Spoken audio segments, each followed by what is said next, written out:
এই যে এখন স্যালাইন চলছে। হ্যাঁ, অনেক সুস্থ আছে। মাঠের ধার, পুলিশ গ্রাউন্ড। এই যে এখন দুটোর পার হয়ে গেছে। গরুটা পড়েছিল, খুব খারাপ অবস্থা, এসে ট্রিটমেন্ট করার পর দাঁড়িয়ে গেছে। এই যে শিকুদা আর এই দাদা অনেক হেল্প করেছে, আমাকে বাড়ি থেকে নিয়ে এলো দুটোর পর।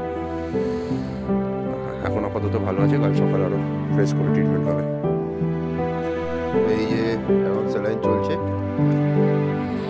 অনেক সুস্থ আছে। মাঠের ধার, পুলিশ গ্রাউন্ডে স্যালাইন কমপ্লিট।